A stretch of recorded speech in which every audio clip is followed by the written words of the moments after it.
आज मैं आपके साथ शेयर करने जा रही हूँ चना दाल खिचड़ी की रेसिपी। इसको चना दाल पुलाव या कबूली भी कहते हैं। इसको बनाएंगे हम आसान तरीके से और आपको खाने में ये बिल्कुल बिरयानी की तरह लगेगी। यहाँ मैंने 1 कप चने की दाल ली है और दाल को 4 घंटे भिगोकर साफ धो लिया है। चने की दाल ज्यादा देर से गलती है, इसलिए दाल को ज्यादा टाइम के लिए भिगोया जाता है। और 2 कप सेला बासमती चावल लिए हैं। यहाँ मैंने 1 कप चने की दाल और 2 कप चावल लिए हैं। आप अपने हिसाब से दाल और चावल की क्वांटिटी ले सकते हैं। खिचड़ी को यहाँ मैं प्रेशर कुकर में बना रही हूँ ताकि खिचड़ी जल्दी बन जाए। और कुकर में 4 बड़े चम्मच तेल गर्म होने के लिए पहले से ही रखा हुआ है। तेल को गर्म होने के बाद इसमें हम डाल देंगे 1 बड़े साइज का प्याज बारीक कटा हुआ। ये खिचड़ी बहुत हेल्दी होती है क्योंकि इसमें बहुत कम मसालों का यूज होता है। और जब भी आपका कुछ हल्का फुल्का या मजेदार खाने का दिल करे तब आप इसको बनाकर खा सकते हैं।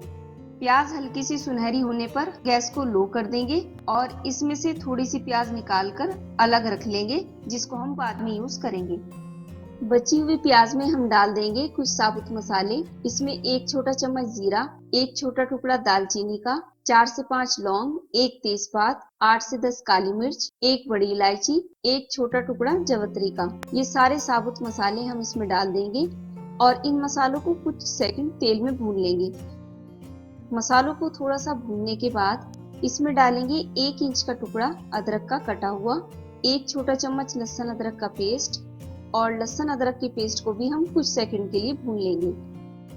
अब इसमें डालेंगे 2 हरी मिर्च, जिसको मैंने बीच से काट लिया है। अगर आप थोड़ा मसालेदार खाते हैं तो आप हरी मिर्च को ज्यादा भी ले सकते हैं और आप चाहें तो इसमें थोड़ा सा लाल मिर्च पाउडर का यूज भी कर सकते हैं। मिर्च को हम तेल में थोड़ा सा मिक्स कर देंगे।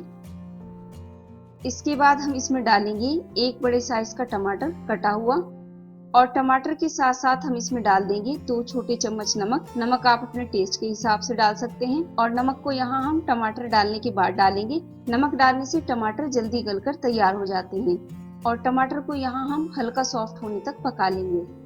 टमाटर थोड़े से सॉफ्ट हो जाने के बाद हम इसमें डाल देंगे चने की दाल और दाल को 3-4 मिनट के लिए हाई फ्लेम पर थोड़ा सा फ्राई कर लेंगे। दाल को इस तरह फ्राई करेंगे तो खिचड़ी में टेस्ट भी अच्छा आएगा और दाल थोड़ी सी पक भी जाएगी। क्योंकि दाल को हमने 4 घंटे के लिए भिगोया था तो दाल यहाँ पर थोड़ी सी सॉफ्ट है। हल्के हल्के हाथों से चलाते हुए फ्राई करेंगे।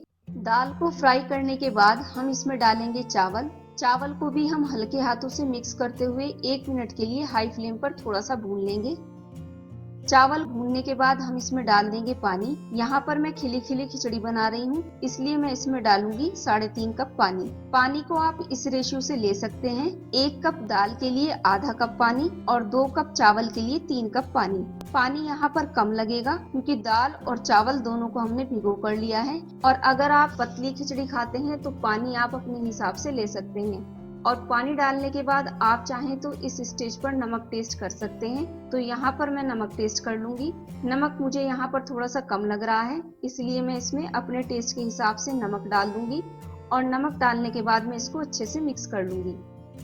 पानी में अच्छे से उबाल आने के बाद मैंने इसको खोलकर 2 से 3 मिनट ऐसे ही पका लिया है। खिचड़ी को और ज्यादा खुशबूदार बनाने के लिए यहाँ मैं इसमें डाल रही हूँ आधा छोटा चम्मच केवड़ा वाटर और थोड़ा सा बारीक कटा हुआ हरा धनिया। अब प्रेशर कुकर को हम यहाँ पर बंद कर देंगे। प्रेशर कुकर में हम 2 विसिल लगाएंगे। पहली विसिल हम इसको हाई फ्लेम पर देंगे और दूसरी विसिल हम इसको मीडियम फ्लेम पर लगाएंगे। इसके बाद हम गैस को ऑफ कर देंगे और प्रेशर कुकर को हम 7 से 8 मिनट के लिए ठंडा होने के लिए छोड़ देंगे। तो प्रेशर कुकर का प्रेशर निकल चुका है। अब हम इसको खोलकर चेक करेंगे। इसको हम हल्के हाथों से मिक्स कर लेंगे। तो देखिए कितनी खिली खिली खिचड़ी बनकर तैयार हुई है। और इसके ऊपर लास्ट में हम डालेंगे फ्राई की हुई प्याज जो शुरू में निकाल के रखी थी और इसके बाद हम इसको डिश आउट कर लेंगे। और अगर आपको मेरी ये रेसिपी अच्छी लगी तो प्लीज वीडियो को लाइक करें, चैनल को सब्सक्राइब करना ना भूलें।